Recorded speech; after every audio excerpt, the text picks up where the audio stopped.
Good morning and welcome to India Today SoSouth discussions. I have here with me senior journalist Jacob George and MG Radhakrishnan here to discuss with me the ramifications on Kerala politics, or rather UDF's chances and the whole political upheaval that will happen because of the announcement that Rahul Gandhi will contest from Raebareli. Not Amethi, let's be clear over here, but Amethi. Now, Rahul Gandhi had, in all his campaigns, even before this, had said that, Wayanad is where I feel like home. Wayanad's people are my people.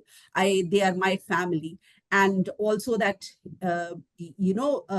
I am yours. I mean, in the manner that he is Wayanad people's. Yet, the decision to contest not exclusively from Wayanad, but also from Raebareli, doesn't matter if it came out because of pressure from the Central Election Committee of the party or the Congress's insiders or senior leaders or whatever. But the decision to contest also from Raebareli, how does that affect the Kerala Congress in the current situation? So whoever wants to go first.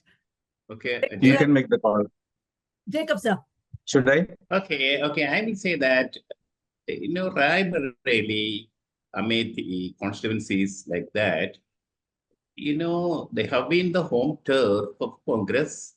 They have been the home turf of Congress leaders, maybe the family, the Congress leadership family.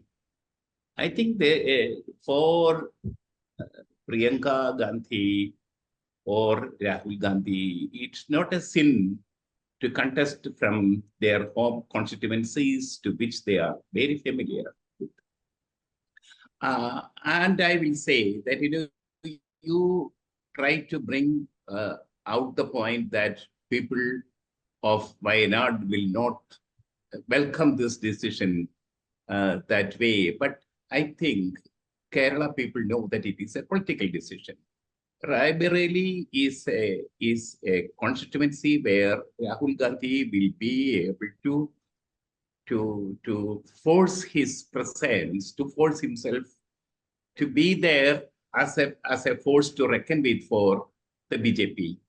I think it is quite favorable for him. It is quite good that he has chosen Raebareli, at least at the last moment. But then, Radhakrishnan sir, you have anything to add to it or disagree with for what Jacob sir said?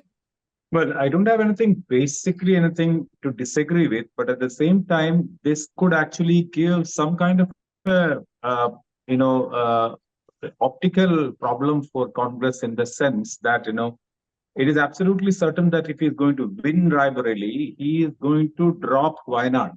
So Wayanad might need a by-election soon, and which has already become a point of discussion in Kerala. But at the same time, as Jacob said, it is absolutely important for the Congress and the family and the Rahul Gandhi to contest from Raebareli. That's why they announced it in the 11th hour. Actually, there was just a few hours left for filing the nomination. They came out with the announcement. So it's a matter of immense prestige and emotional significance that, somebody from the Gandhi family contests that. Because last time, as we know, though Sonia Gandhi won the seat, her margin was actually halved by the BJP candidate, Mr. Dinesh Pratap Singh. So what is going to happen is he's going to contest again in Raebareli against Rahul Gandhi. So that will actually things are not going to be easy in Raebareli either, because Congress has been reduced to a very minor political space in Uttar Pradesh. As you know, they're contesting only in 17 seats, where the Relai Samajwadi is a much larger party. They're contesting 63 seats. So Congress, it's an irony of history that in a Congress for which Uttar Pradesh was the home turf for the longest time, has now been reduced to a minority partner in the alliance. So, but at the same time, Raebareli having been the family turf for a long time, they cannot actually, Amethi has already become out of bounds because he was defeated in Amethi, another Gandhi home turf. So Raebareli is the only and that is the only seat which Congress won in last in UP in last election. So things are pretty difficult there also. So you cannot you cannot be sure that he's going to win there and going to drop Wayanad. I mean, it could be even otherwise also. No idea. But So, the problem is that this could be actually a sort of a politically that is going to be a political football in Kerala, and the left is likely to say and the Wayanad is going to be ditched. So I am going to take up a point where you said they announced it in the 11th hour. It's also very important to notice that the very important fact to note over here is that they actually announced it after the Wayanad election also. It's not going to, I mean, we can agree that the outcome for the Wayanad will not be decided anymore because the polling has already been done. Yet, as you said, what will happen if Rahul Gandhi wins Raebareli, and again, if he wins it, he will have to drop either Raebareli or Wayanad.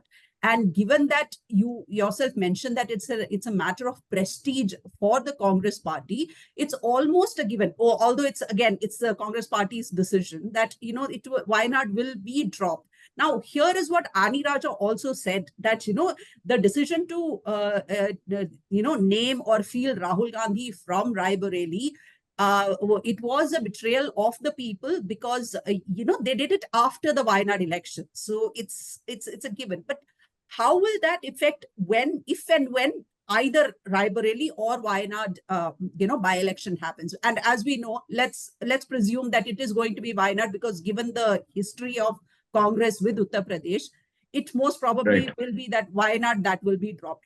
What are the chances of the UDF at that time, considering there is a lot of anti-incumbency feeling, and Congress's prestige is also very much important because their numbers are more and more getting reduced in the overall picture of Lok Sabha?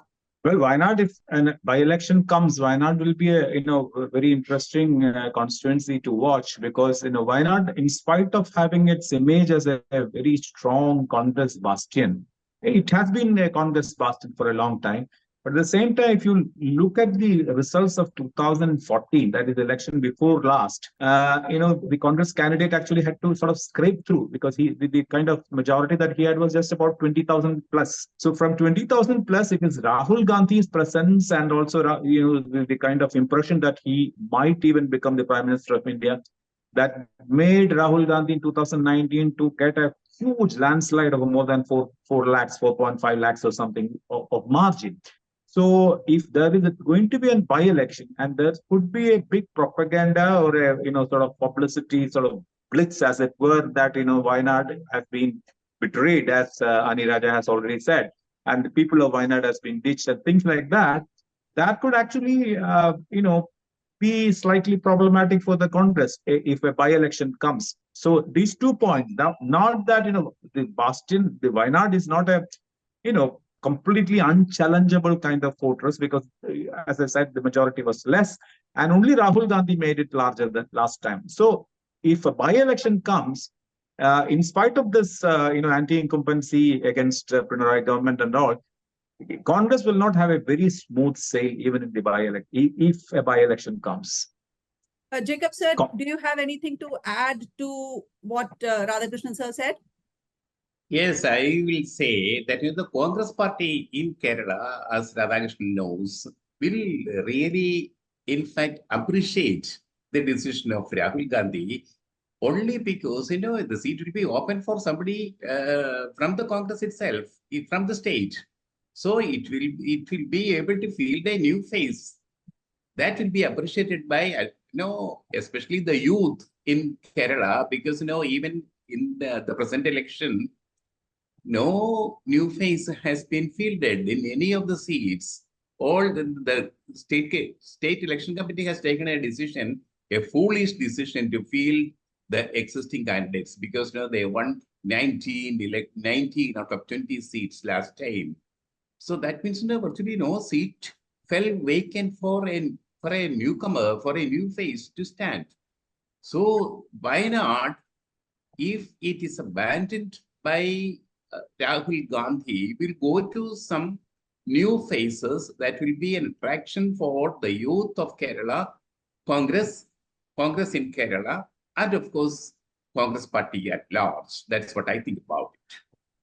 Okay, I have this question for the both of you here. We saw this time around the voter turnout this time around. It was 7% less than what was 5 years ago, 2019. A lot of factors played into it, yes, but yet, do you think there is a voter fatigue that has set in because of which, the voter turnout itself came down? Because as we know, Kerala people are politically aware of what they are, and they're very much authoritative and exercising their franchise when it comes to actually come for it. When the moment comes, they do they do exercise their franchise, but that was not what was seen this time around. It was just little above 70%, and that too because polling booths had to be opened for longer. In fact, there were some constituencies and polling booths where the polling stayed till 10:45 in the night as well, and yet the voter turnout was just a little above 70%. Do you think that will also come into effect, or come to be into factor when if and when Wayanad goes to by-election again? And also that is one question. Part B of it is, as Jacob sir just said, that a new face must be fielded or presented for the voters to actually make their choice. But so far, when we have seen Congress's or UDF's track record when it comes to fielding candidates, they haven't actually fielded any new person. They have always gone for veteran. For example, Muralidharan also. They have, in fact, they have taken Muralidharan from the Vadagaram MLA constituency and now fielded as a Thrissur MP candidate. But having said that, do you really think the by-election, if it comes, will actually be a bad might have a bad outcome for the Congress? Radhakrishnan sir. Well, I think the new phase, of course, definitely it could be sort of difficult for Congress to choose from, because this Wayanad to be the successor of, as it were, of Rahul Gandhi itself is a big thing, so the people who are actually vying for that particular position would be much more in Congress than any time in the past, because it is it's such a VIP constituency, so there could be difficulty in that. And already last time also when M.I. Shanawaz was contesting there in 2014, there were many objections, like within the party, for a new face to be fielded, because Shanawaz has been contesting there for the last 3-4 times. So there could be a problem there. And secondly, I think another issue is that I think Muslim League also might stake a claim over Wayanad, because even when this elections candidates were being discussed or seat allocation was being discussed, Muslim League had actually called for demanded one more seat, and in fact they were placated by a promise that they would be given a Rajya Sabha seat later. So Wayanad being a Muslim League bastion, it could be Muslim League also might. So this could actually create many problems, many complex problems for the UDF and Congress. Is absolutely certain about that. And secondly, about polling, as we said, polling has been dramatically low in Kerala. As you said, Kerala has been known for this long, high polling, for the longest time. So why is this is actually a matter of conjecture now. The pollsters and pundits and all have been contemplating and discussing about this. Could be many reasons, as you said. There could be voter fatigue, and there could be the high temperature, blistering summer could be another issue. Friday being, polling on Friday means, Muslims cannot, many Muslims could not make it because they have to go to the mosque. That could be a problem. But in spite of all that, there is some pattern also in this drop. The drop has been, very conspicuous in central Kerala, from Chalakudy to south. And so there could be so many issues, but actually, how is it going to play out in terms of, affecting the results or outcome is not clear even now. So, but it's a very, very interesting phenomenon, which the election results will sort of throw up many kind of pointers to this particular phenomenon. Jacob sir, do you have anything to add or to, disagree with over there? Of course, about poll percentage, last time there was a Rahul Gandhi wave. People thought that, especially the minorities thought that Rahul Gandhi was going to become the prime minister. So naturally, it attracted a lot of people, voters in Kerala to vote in favor of the UDF. Hence they won 19 seats, hence the 19 seats. And there are several factors that drive the percentage, like Radhakrishnan said, the climatic conditions, and of course, the candidate is a factor to reckon with, and and of course the issues before the voter. So those things are there to finally, after maybe 1 or 2 months when the by-election, if suppose it comes up, the political temperature may go up or down depending upon the circumstances then and there. And I think Congress as well as the UDF, in every election is a problem time, because they will find it very difficult to finalize a candidate. There will be tough fight between the League and the Congress with regard when it is Wayanad. Naturally, but the UDF leadership is powerful to put everything in control. That's what I think. But ultimately, the Congress will unite itself. The UDF will unite itself behind their candidate, I suppose. Okay. Now let's come back to the parties themselves over there. Now, Annie Raja has already picked it up that this is a betrayal of it. LDF will the entire LDF will run with it. And as Radhakrishnan sir pointed out that now IUML has also featured into it, because Wayanad being Muslim majority over there, IUML's bastion as well, they will try to field, if the by-election comes, they will try to field. Yet at the same time, there was a CPI executive inside letter that came out that said that CPI, they fielded 4 contestants out of the 20, and yet they only believe that they might just scrape through or win just Thiruvananthapuram, just Thrissur, and not even Thiruvananthapuram, despite the fact that Panyan Ravindran is a veteran over there, and yet they only believe that V.S. Sunil Kumar will be the person who might just be able to see them through into a seat. Now, how does all of this play into the whole LDF versus UDF bipartisan politics, where BJP has only been able to make slow and steady inroads into it? Now, as Radhakrishnan sir very rightly pointed out, that BJP is going to run with the narrative that it's a betrayal of they have run away. They have ran away from the battlefield. BJP has already started that narrative that they cannot win it back. It's no longer their bastion. They are afraid, and all those rhetorics, political rhetorics that sound very good. Now, do you think that will be the same rhetoric that the LDF will also pick it up and further diminish chances of UDF if Wayanad goes to by-elections after the results are out?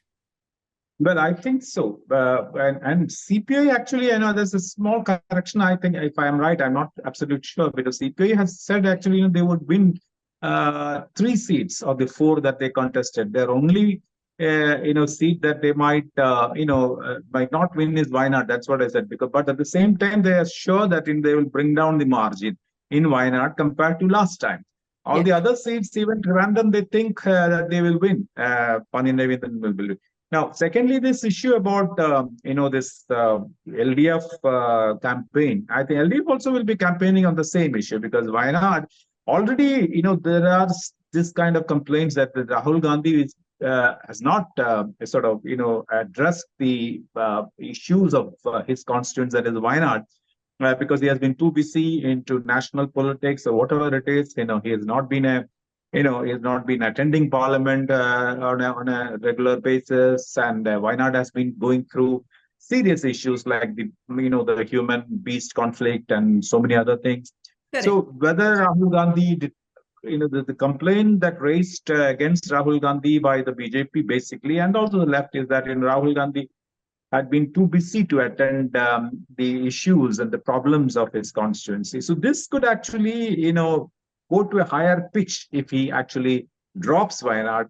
And if the by-election comes, this could be a major issue because Wayanad in the Congress has completely betrayed. Wayanad could be a major campaign point. Absolutely. There's no doubt about it. I think we have, Jacob sir, do you have anything to add to what Radhakrishnan sir said over there? Yeah, I agree to Radhakrishnan and you, of course, because Wayanad has always been a pro-UDF, pro-Congress constituency. And naturally, this, if the by-election happens, it will be a testing time for the UDF as well, because issues are very many going against them as well. Okay, thank you so much for joining here with me for this discussion, Jacob sir, as well as Radhakrishnan sir. I would definitely like to continue this conversation as and when certain political developments come along. Thank you for giving me your time. And this is where we end